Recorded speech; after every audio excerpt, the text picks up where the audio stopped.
Uh-oh. Are they trying to blame it on transgenders? Like, who they blaming this shit on? Because this might be pretty, this shit gonna be kind of bad. So listen to what they saying though. Listen to this. For Charlie Kirk's killer, the shooter took just one shot, and today authorities released this image of a person of interest. They believe the shooter is college age and threw the murder weapon away in the woods when he made his getaway.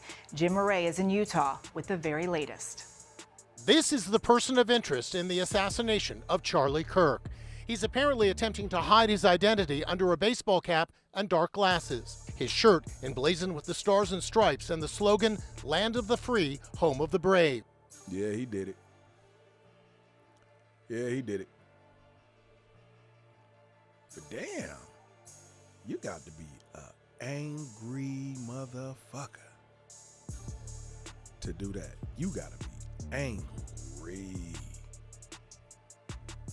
That individual appears to be of college age. We are confident in our abilities to track that individual. Go, run, run! According to reports, his motive appears to be political, since bullets were found engraved with expressions. Wait, see what I'm saying? Look what. Political, since bullets were found engraved with expressions of transgender and anti-fascist ideology. And as the hunt for him intensifies, we're getting a clearer picture of his murderous act. 11:52 a.m. The suspected shooter shows up on campus at Utah Valley University and climbs to the roof of the Losi Student Center. So there's somebody on the roof right there? He was videotaped. Man, he said, is that somebody on the roof right there? Now, if he'd had to just, probably dial 911, a call like one of the security on the campus, like, yo, somebody's on the roof.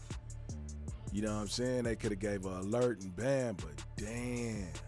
On the roof, lying in wait like a sniper with a clear line of sight to where Charlie Kirk's tent was set up.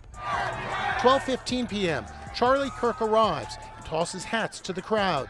12:20, So he was up there that long? They seen the dude up there, everything? God damn, their awareness is bad. Shit, that been niggas hey man, somebody is nigga. Hey, hold on, nigga, they trying to shoot our people. Oh no. They seen the motherfucker up there. Cause when I seen that, I just thought it was something that was a part of the rooftop. shot rings out. The conservative activist slumps in his seat and that's the thing is, he's not even a politician. The fuck?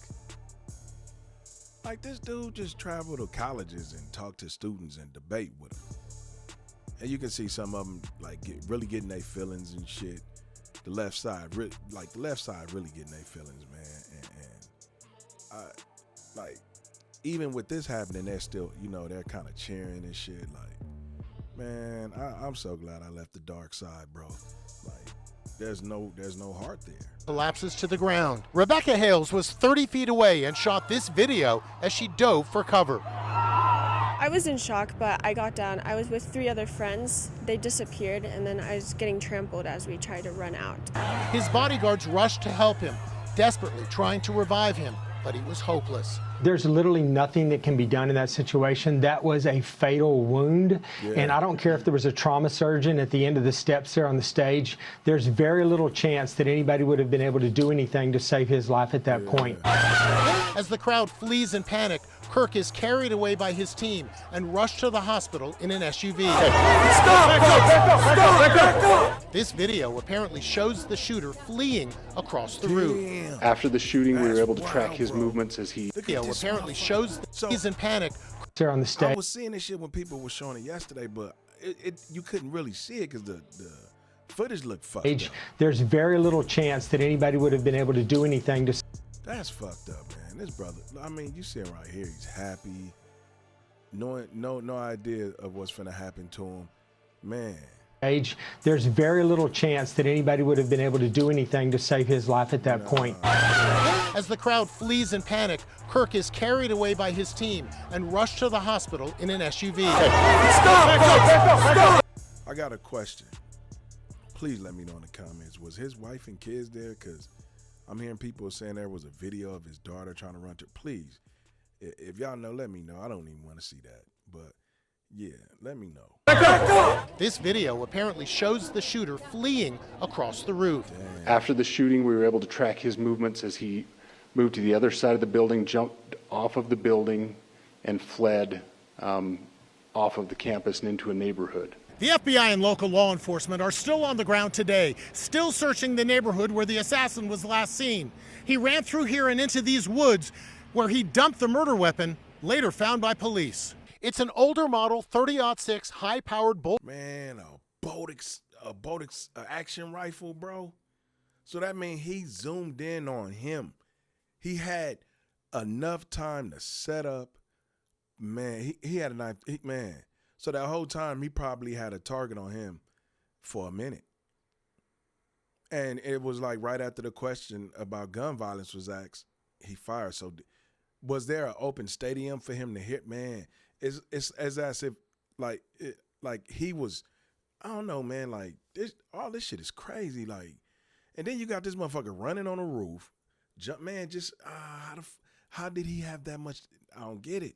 Action hunting rifle. It wasn't any, like, no fancy equipment, no fancy tech or anything like that. Very basic, what your average shooter or hunter would use during hunting season shooting deer. Today, there's anger at the lack of security. Just 6 local police officers and Kirk's small private bodyguard detail. Jeremy and Amy King were in the front row, 15 feet away. I was actually telling him, where's all the security? Because they didn't scan my ticket. He had his security, but I didn't see any other security. It was just his bodyguards. But Kirk's close friend, fellow firebrand Steve Bannon, says that's the way he wanted it. He knew about the security too, because he says, hey, I can't get too much security because it cuts me off from the young people, it cuts me off from the crowd. I don't think having that much security around him wouldn't have mattered, because that guy had too much time to set up there like that. He was able to lay down, get in position, get steady. He had so much time, and people seeing him on the phone, what, an hour, maybe 35, 40 minutes before it happened, maybe 20, 30 minutes. That means you felt something. Like, man, is that somebody on the roof? You felt something, homie? You should have said something. But we all, we ain't all quick with thinking like that. So, shit, hey. It's Mal React TV. I'll catch you on the next one. Peace.